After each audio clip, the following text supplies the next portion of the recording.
The year is 2023 and you are able to actually afford a gaming PC. The dark ages are behind us. Graphics cards are back in stock. You can find lots of used gear online, and that's exactly what we did. We're gonna build a budget gaming PC today.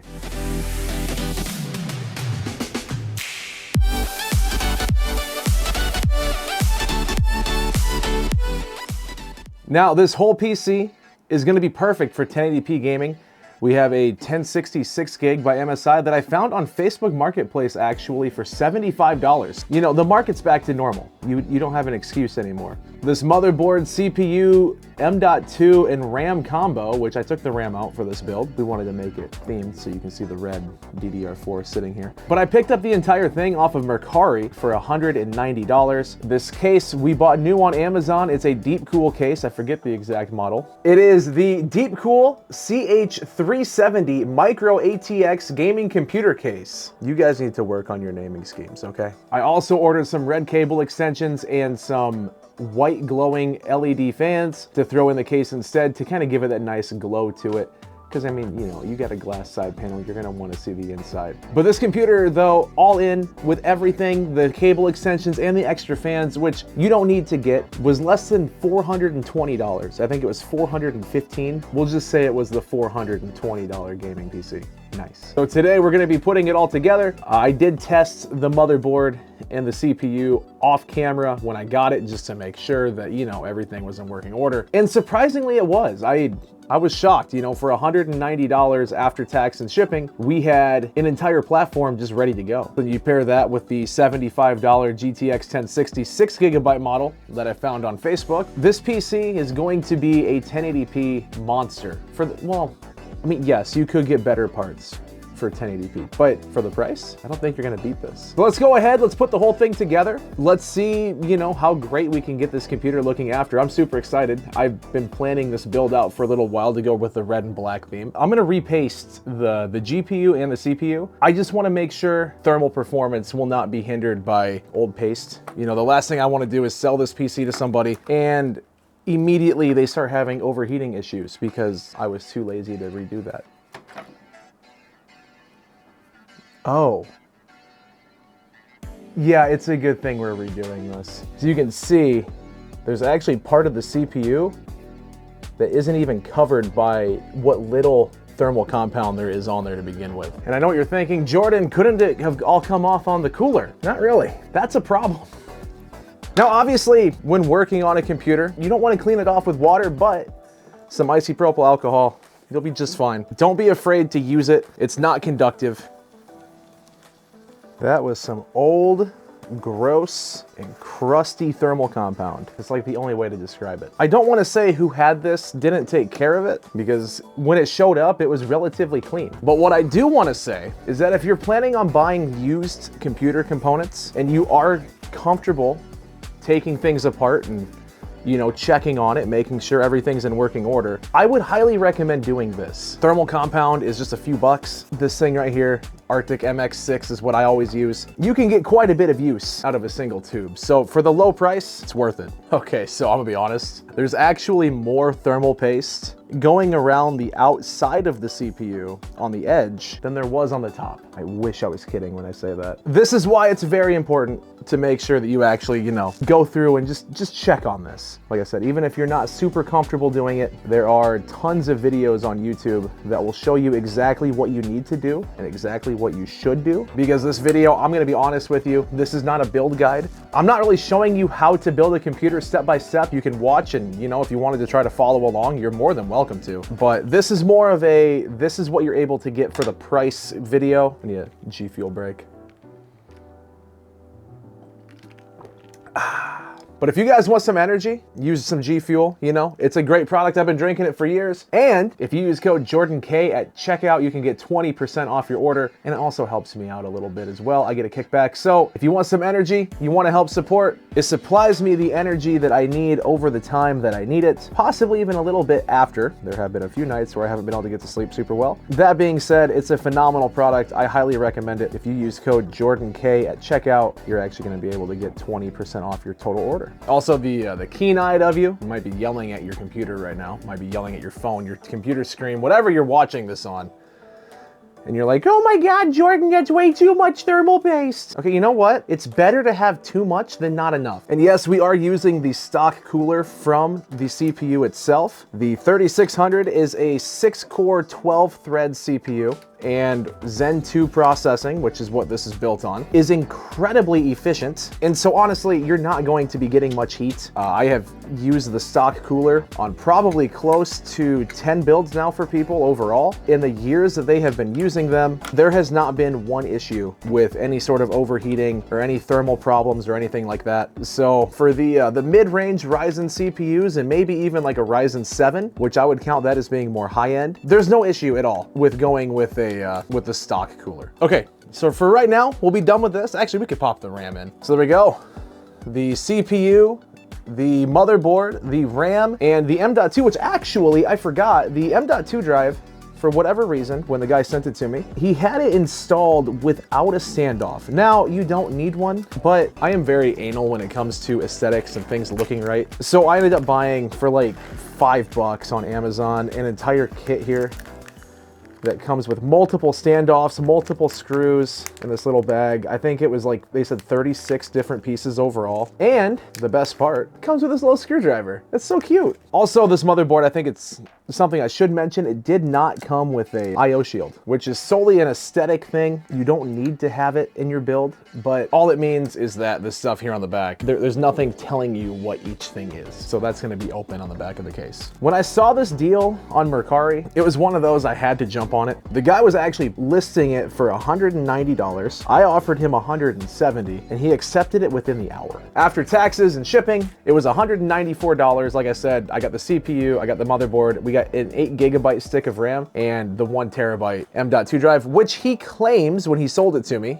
was brand new. I don't know yet. There was not an operating system on there, but that doesn't mean that he, you know, didn't format it or whatever. So now that the CPU's done, I'm just going to repaste the GPU quick. I picked this up off Facebook Marketplace. It was $75, and I'm gonna be honest with you, I don't know if this thing was ever used. I was looking at the just the condition of it, and this thing looks brand new, and he even had two of the what do you call these, the plugs? He had two of those thingies left in there. The card was incredibly clean. I'm not worried about dust. Like I said earlier, this is a 6GB model. The 1060 did have a 3 and a 6 gig. They're not the same card at all. Just because they say 1060 doesn't mean that it is, okay? 1060 3 gig, I can comfortably tell you avoid at all costs. The 1066 gig, however, does have more CUDA cores. It does have more VRAM, which is why it's a 6 gig. It will be able to handle more modern titles that use up more of that RAM buffer. I mean, the last thing you want to do is completely use up your VRAM, which you would in the 3GB variant for sure. But the last thing you're going to want to do is get anything less than 6. I would say here in 2023, if you're going to be doing some 1080p gaming, do not get a card with less than 6GB of VRAM. The paste on this is actually in fairly good shape. You do want to be careful when taking the paste off of one of these dies, just due to the fact that there are little components going around it that your paper towel or whatever you use can catch on. The last thing that you're going to want to do is to completely obliterate them because you decided to, have I said this without, oh, that's what she said. You don't want to obliterate it because you rubbed too hard. Also, I should probably say this before we get in any further. If you are going to repaste the die of a GPU, make sure that the thermal compound you're using is not conductive. What the heck is that? Oh, that's sweet. This case just freaked me out a little bit.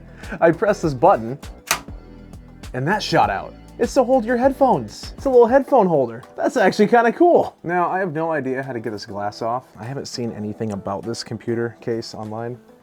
I just thought it looked cool on Amazon, so I bought it. It's off. So the first thing I'm gonna do, take the fan out of here, because I did end up buying fans that will glow white. This only comes with one fan installed in the case, so we are going to use glowing white fans to give it a nice light on the inside to really exaggerate the red, I think. I think it's gonna make the red stand out a little bit more. Okay, so the fans that I bought are made by Up Here is the brand. And I can already tell you, without never using these fans, without never working with them, I will not recommend them. Mostly because each one requires Molex for power of the LED. What year is this Up Here? It is right on that connector for the fan. So you know what I'm gonna do is, since they do have Molex connectors, we're gonna set those off to the side and we'll do that part later. Well, motherboard's installed. You know what I wish I had? Multiple cameras. But multiple cameras doesn't really matter too much because, like I said earlier, this is not a how-to build. This is more of a, this is what you can get for the price. I just noticed looking at the USB 3.0 header on the motherboard, there are some nasty bent pins in there. Thing is that this motherboard does not have that many USB ports. So if the front ones don't work, that's gonna kind of suck. So I can't get those back out. Let's try to plug this in and hope that the headers will still work. I think at that point, just hoping that they work is gonna be the best we can do, because I sadly am not gonna be able to get those out with what I have here, the tools that I have. They're not fine enough to pull those pins out. Well, that's a bummer. Because of all the extra length on these cables, I tucked them in the side here and then had to run them up and like that, but it's the best we could do. So for the power supply, I'm actually gonna use one that I had on hand that has not been opened yet. A little 610 watt EVGA power supply. I bought this thing a couple years ago on Amazon as a backup for another rig that I had. They actually had it on sale for about 30 bucks and I've never opened it. Also, the fact that this power supply is a very small one is going to fit well with the fact that one, this is not a full-size case, and two, with the cable extensions that we have to go on this, and since it's not a modular power supply, we are going to have lots of room now to tuck the cable extensions and just excess cables away. This right here is why I always tell people, go for a modular power supply. At least semi-modular. You know, that way you don't have extra stuff. Is my camera about dead? Oh, I think it is. It is. All right, battery replaced. I don't remember the settings I was using, so hopefully the picture's the same. It looks good, I think. Maybe. I mean, I'm on camera, so it can't look that great, but still. So actually, you know what we're gonna do is we're gonna set that off there because I ordered these red cable, or these red cable extensions, I guess, just to bring the whole build together. I try to avoid doing PC builds without cable extensions now, just because of how good they look. Give this video a thumbs up, because I forgot to ask you to do that. I'm a terrible YouTuber. Well, one's done. It looks nice though. Okay, they're all done. Let's put it together. These cable extensions are phenomenal, but they do add a lot of bulk to the back of the PC. So just be aware of that if you're putting a computer together for yourself.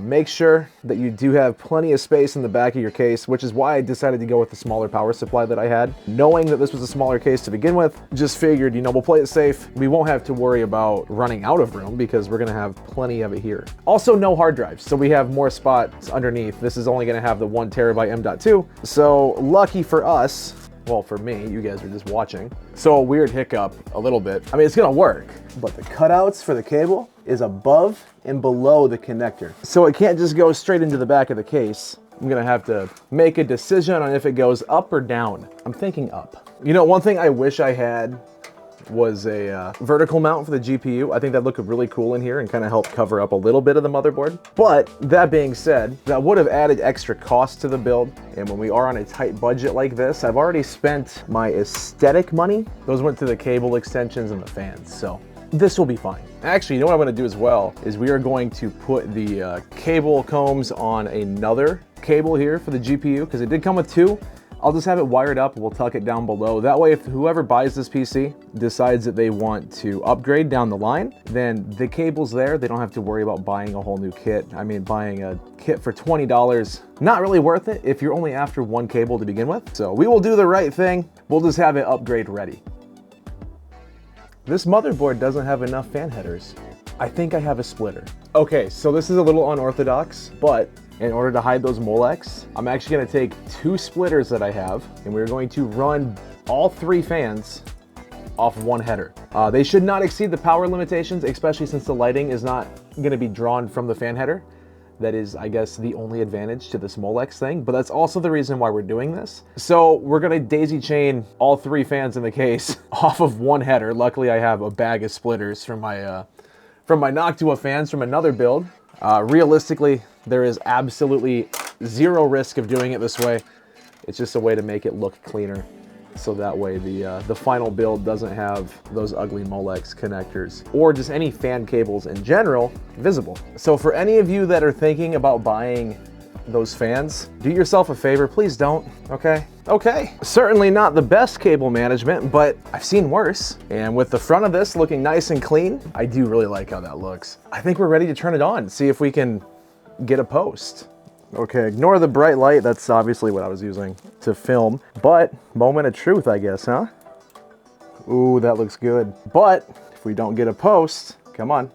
Oh, it's detecting a PC. Hey, there we go. So as you saw, we got a post, which is fantastic. All 16 gigs of RAM showing up. We have the Ryzen 3600. So guys, thank you so much for watching. I'm gonna go install Windows on this now. If you're curious on how to do that, that can be a separate video that you can go watch. I don't have any games I'm gonna download for performance tests or anything. I just wanted to show you what you could get for $400 and just how simple, or $420. Nice. Just gotta show you how simple that would be to get set up. As you can see, it looks beautiful. Thanks for watching. Give this video a thumbs up if you haven't done so yet. And, you know, let me know if you like these build videos. I'm probably gonna sell this one. I'm gonna post it for $600 and then take the first offer for $550 that someone gives me, which, if you do the math, is a good $130 profit just for that. So thank you so much for watching, guys. But I'll let you know in the comments below if that the front USB ports work on the case. Like I said, I wasn't sure. The motherboard, when it showed up, it did have the, I'm really blown out there. It did have the bent pins in the header. So, you know, give this video a thumbs up though, like, subscribe, all that good stuff, and let me know what you want to see next. But thanks for watching. Bye-bye.